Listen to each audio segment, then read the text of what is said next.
something that splits the middle between Black Flag and ELO now? I don't. That's a large middle. Yeah, it sure is. Parting of the Red Sea here. We've got My Life in the Bush of Ghosts by Brian Eno and David Byrne. And in the opening montage, you heard Jezebel's Spirit, and now you're going to hear America is Waiting. Taking it again. Again? Taking it again. Well, now, we ought to be mad at the government, not mad at people. Taking it again. Again, taking it again. I mean, what are you gonna do? America is waiting for events of some sort or another. All right. Matt, what are the stats on this one? So My Life in the Bush of Ghosts comes in at number 98 in the 1980s. We're hitting all the high top one, 98, 99, 101. Yeah. Number 5 in 1981, and number 655 of all time. It is their highest rated album on Best Ever Albums. They actually had a second album together that was came out in 2008 called Everything That Happens Will Happen Today. And this album did not make Rolling Stone's list. Okay. So I was is this our first collaboration album between two artists that we've talked about? I couldn't think. I mean, we've had supergroups before, but those were albums before. Getson Gilberto. Oh, yeah, I guess. Yeah, that's one. And yeah, I guess if you consider Crosby, Stills, and Nash, right? But to we be didn't really a talk collaboration. about them. I Velvet mean, I guess we Underground talked and about Nico? Birds, but yeah, no. Well, Why that's because we didn't talk about them before. Like, this I album see what you're came saying. out. They're Yeah. just collaborating. We didn't talk about Getson. yeah. I'm just talking about collaborations. Oh, okay. Yeah. You know, So- like, this isn't really a band. It's two people coming together to do the thing. Right, Yeah. right. Anyway, we're splitting hairs here. Well, you asked the question. We tried to give you an answer. No. Screw you, Josh. No, that's not what I meant. I should have been more specific in my question. You were thrown off by that Getson Gilberto pull right there by Matt. Yeah, really. He did pull that out of the ether. I know my CTS. So we've talked about both of these albums. John covered Eno back in episode 17 of the 70s when we covered Another Green World. And obviously We covered him twice. Oh, right. 'Cause- Well, one was a yeah. cold listen, right? Yeah, Here Come the Worm Yeah. Jets is the other one. Yeah. Mhm. And we talked about David Byrne more recently. Matt's been covering Talking Heads bio, but I wanted to give some quick background on David Byrne as an individual leading up to Talking Heads, since he is a solo artist on this. He was actually born in Scotland and then moved to Canada when he was 2. And then when he was 8 or 9, his family moved to Arbutus, Maryland, which is actually southwest Baltimore. I looked it up on the map, or part of southwest Baltimore. His father worked as electronics engineer at Westinghouse there. And his mother eventually became a teacher. They moved around his father was trying to find work as an engineer.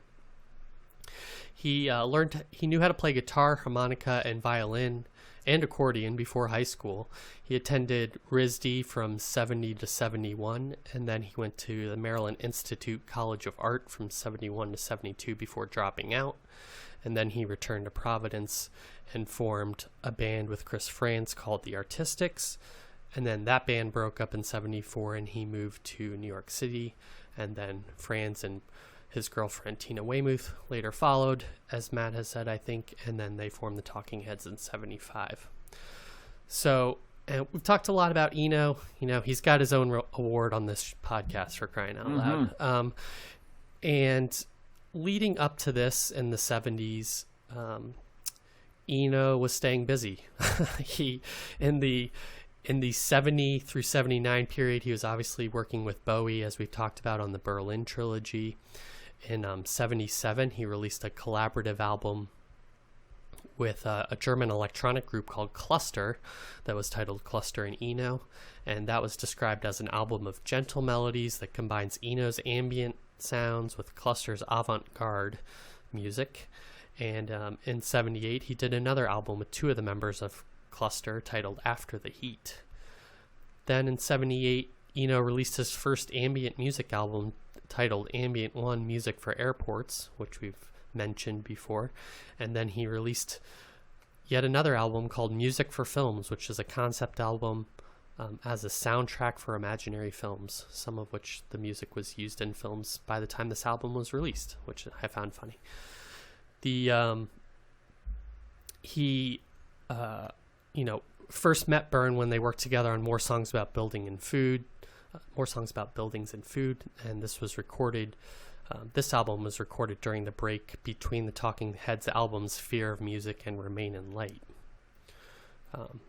In 1980, also, he released his second ambient album titled Ambient 2, Electric Boogaloo. Just kidding, it's titled Ambient 2, The Plateau of Mir. I would have bought it. It consists of composer Harold Budd playing improv piano over Eno's soundscapes. That's quite the title there. Yeah, well, it keeps going. Another album in 1980 was titled Fourth World Volume 1, Possible Musics, with composer trumpeter John Hassel and Eno collaborating. Hassel describes this album as, quote, a unified, primitive, futuristic sound, combining features of world ethnic styles with advanced electronics techniques. Sounds a little bit like this album that we're talking about tonight. And then finally, he releases Ambient 3, Day of Radiance, with musician Lara G. And that features more stringed instruments than electronics. I wanted to call this Ambient 3 Day of Reckoning, but I did not.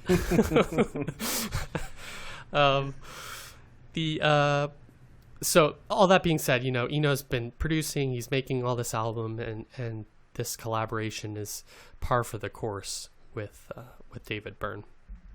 Also around this time, in the 80 to 81 timeframe, Eno traveled to Ghana for a festival of West African music. So I think that also plays into this album some. And Eno describes My Life in the Bush of Ghosts as a vision of psychedelic Africa.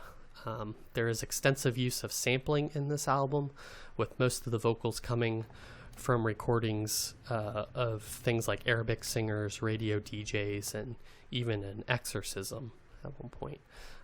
Sampling had been done before this.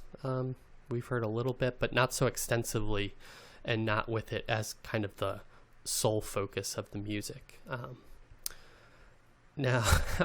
Now you may ask yourself, why did this album come out after Remain in Light, even though it was recorded before? I was asking that, Josh. Yep. I'm glad you're covering that. Okay. And the album was delayed because of legal rights due to sorting out all of the sample clearances and permissions. Is this the original Paul's Boutique? I mean, that's what I thought of when I heard it, for sure. The album title comes from the 1954 book by Nigerian writer Amos Tutuola, and according to Byrne's 2006 liner notes on this album, he and Eno felt the title seemed to encapsulate what the record was about, despite neither of them having read that book. So they just took just more appropriation by white people. Yeah. So they just took the name of it without reading the book at all? Yep. Kind of like saying that you're speaking for psychedelic Africa, which I also found. Okay, just making sure I got that right, yeah. Originally, track 6 on this album was titled Quran, or there was a track called Quran, and then Algerian with Algerian Muslims chanting the Quran, but that's a big no-no in the Muslim world. And shortly after the album was released, the Islamic Council of Great Britain objected to the use of samples of that recital in the track and called it blasphemy, and then Byrne and Eno removed the track from the second pressing and later pressings. So what's the big no-no? Just reciting the Quran in a recording like that? Yeah. Mm-hmm. Got it. In its place, Very, Very Hungry was put in, and which was the B-side of the single. Yes, there was a single, The Jezebel Spirit, for that. This album has come to be considered very influential, not only for its use of sampling, but influencing electronics, ambient music, and world music. Often called third world music, I saw, which is basically any music from non-Western countries, and which I don't know. I guess I don't know if that's a more appropriate title than world music, but whatever. And then groups such as Moby, Massive Attack, and even Hank Shockley of the Bomb Squad cited it in producing Public Enemy's albums in terms of their sampling. So that's all of that. Did a lifetime of listening to Beastie Boys rap samples and girl talk prepare you for this album? What did you think of it, John?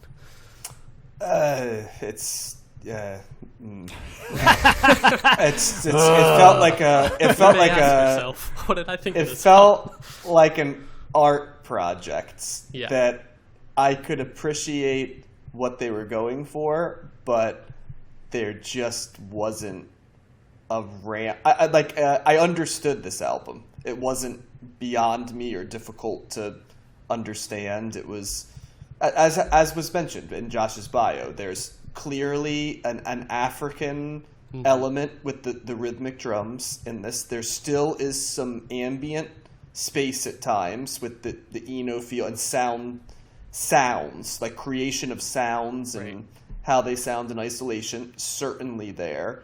There is a little bit of the David Byrne influence when he presents himself in terms of the abstract vocalism at times. So I understood what they were going for. It just seemed like a bunch of guys going in the studio and fucking around with some ideas. And like that then leads the question to me, like, is that something I need to hear, or is that more of a curiosity? I think the reason it goes beyond a curiosity is because people took what they were doing here and, in my opinion, created more fully fleshed out versions of it, grounded in things like hip hop or electronic music or even experimental pop. Of which there was a lot. We've talked about, what Peter Gabriel was doing, what Kate Bush was doing and stuff like, and do I certainly see a line to what they were doing? Yeah, for sure. But they rooted it in pop music. They rooted, you mentioned the Bomb Squad, the BC Boy. They rooted it in hip hop. They rooted it. There was, so I get it. Electronic music, right? You mentioned Moby, Massive Attack, Daft Punk, stuff like that. Or I guess Daft Punk was other, so it was more like Massive Attack and Moby, which is more the soundscape of this. But with that being said, was it enjoyable listening for me? No, it wasn't. I didn't really connect with it. I tried listening to it at different environments to see if maybe it was an environmental album for me. It wasn't. It kind of felt like Brian Eno and David Byrne's creative impulses, but too unreined. And I don't know. I didn't feel. I felt like there was an editor needed, or maybe not an editor, but maybe just sort of release it and kind of play around with it on your own. But as a commercial release, it just didn't do much for me, to be quite honest, sonically.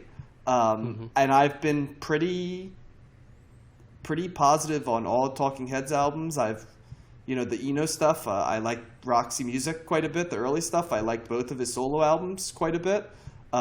There's definitely elements of what Can was doing and the krautrock stuff on this for sure.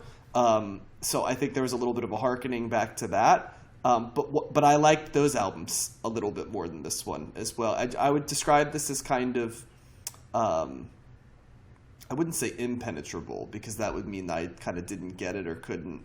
It just was not something that I really wanted to like live in a little bit. Yeah. Not because it disturbed me, not because it was too much for me. It was more just it didn't interest me, if that makes sense. So I have, for me personally, I have to give this a thumbs down. I give it a thumbs down with the recognition that it seems to be influential to a lot of things that I ended up liking, and so I always appreciate something that leads to stuff that I like. But as an intermediate step, I can only listen to it more as a curiosity than I can out of enjoyment. Gotcha. Yeah.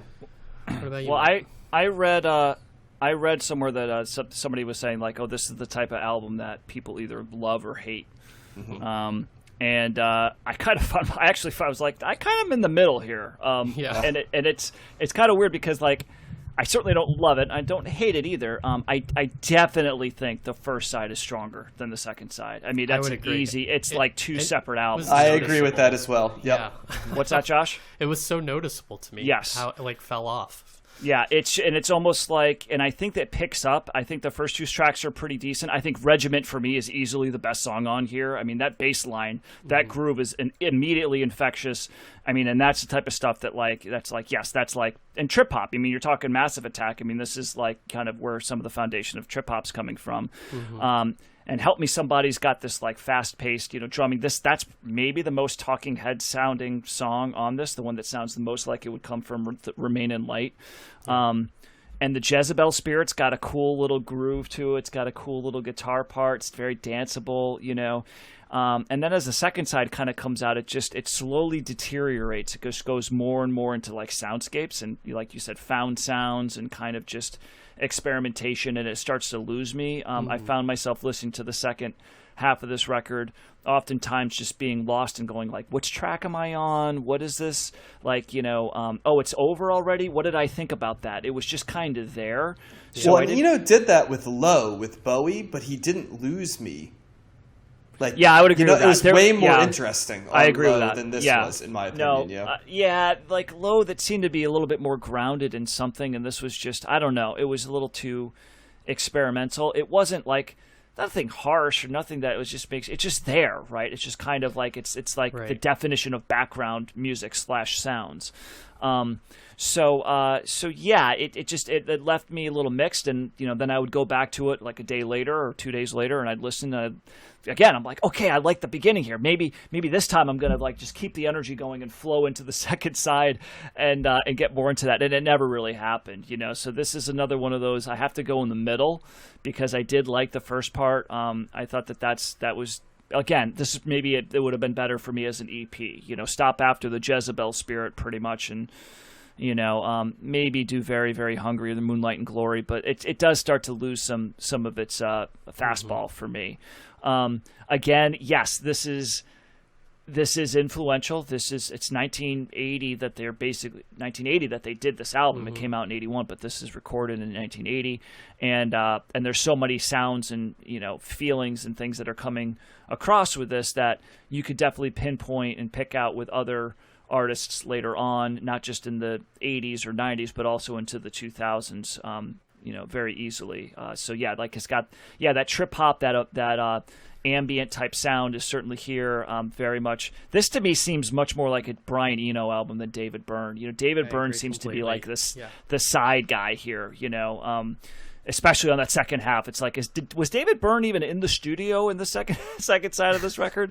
And I wonder if this is also where, maybe the Windows theme came from like the cutting room floor when they were doing this album. So yeah, it's probably has some re-listenability for me because I'll stand up for Regiment. That's a great song. That's just a cool groove, and I wish more of it was kind of like that because it does have that trip hop nature to it. So but thumbs in the middle. It's interesting, but not terribly interesting. Yeah, it's it's definitely not essential for me, but it does have that influence with other people, and it certainly meant a lot to others. So you got to give it credit for that.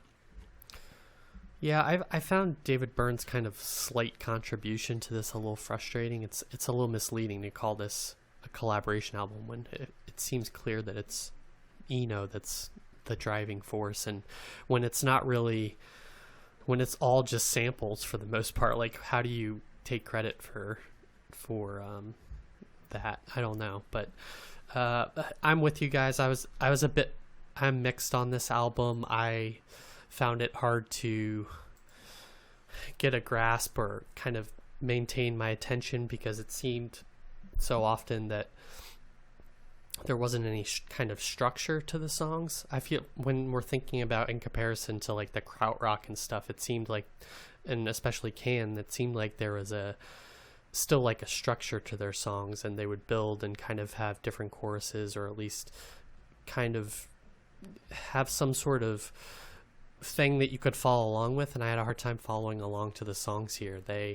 If you weren't paying attention, you could almost like, this could be considered like one long song in some aspects, even though they sound different from track to track. And there were parts that I liked about it. Some of the drumming is really cool. I kind of like some of the Middle Eastern types of sounds and chants that were in it. there's some like funk bass line in it at some point, I think, and the beats in general I liked, but it wasn't like, I don't know, nothing really stood out to me, and it was hard to remember after listening to the album like what track was what, even upon multiple listens. I had difficulty, so that was frustrating, but there's some cool things in here. I mean, I can understand why this album is influential, like you guys were saying, but it's too, I don't know, too pre-formative for me. It's not like what later artists would take and make better, or, they would, I feel like a lot of artists later would build on this and put like their lyrics or their type of, their voice on it. Whereas this is kind of like a foundational layer without anything else. It's like you guys said, it's like too experimental or too like art project-y in a way that I don't know. Like in the same way that some of those late 70s albums that we talked about, like This Heat and stuff, maybe a bit more rhythmic than some of them. But here's an interesting analogy, Josh. Tell me if this holds. Is Yeah. it sort of like if you listen to something like Louie Louie and then you listen to more complex rock later, that like you see elements in Louie Louie of what's coming, but you also realize that it's the very, as you said, pre-formative era of more complicated rock. I know that's a little bit of a reach, but is that kind of what you're... yeah, that's how I heard what you're saying. Yeah, I think that's getting there to what I'm trying to say. It's But for like complicated electronic or, Right. art pop later or sample-based hip-hop, all that stuff sort of took it and made it like a master's class, whereas this is sort of like the beginner class. Yeah, I think that's right. I think it's important to understand where that music came from by hearing this album, but it's not something I necessarily enjoyed listening to. I don't know. I don't know what I was expecting with this album. I guess because I like Eno and Byrne, and especially Talking Heads, I thought it would be something akin to that in a way, like more like David Byrne singing solo over Eno samples or something. Maybe I was thinking it would be like that, but it wasn't. So frustrating listen, although at times I enjoyed it. Yeah. I guess when thinking about like Massive Attack and Moby and remembering some of their songs, I can see the clear line getting there to them, even though I don't really like those bands that much. That this was just kind of a intellectual exercise for me. There was versus the other. That's two a great way to albums. put it, Yeah. Josh. That's kind of what I was trying to get at before. It just seemed very like a homework project. Academic, yeah. Yeah. Yeah, academic. Yep. And I think that's what was tough. And I don't know, sometimes I always wonder, like, is it when I'm listening to the rest of the albums that something because the other two albums, one was so melodic and the other was so visceral, and this was neither. It was completely opposite of either. And I wonder if that also made it stand out this week because of the space it occupied. Yeah. All three albums are very different this week. Very sure different. are. I don't know are. if there's a more different combination of three albums we've ever covered than these three in an episode, and we've done over 100 of them now. So, But it seems like I mean, everything's branching out. Even the further we go along, the more things are going to kind of get like that. Maybe, Well, I don't know, maybe, and then maybe later as it comes, I don't know, in the future, I don't know, maybe it kind of narrows down again. I don't know. I don't know if things are I as think the expansive. opposite. You think 'Cause so? now You think it just everything's keeps- genreless. Well, So- that's what I mean. It's Yeah. just like it kind of expands and then it kind of contracts, at a certain point. fair. So, Okay, I gotcha. You know what I'm saying? Like, Yeah. and I'm certainly not as up to speed on newer music today as I used to be, but it does seem like, that genreless is a good way of putting it. It seems like they're just put everything in the pot and it's all kind of elements of everything, So yeah.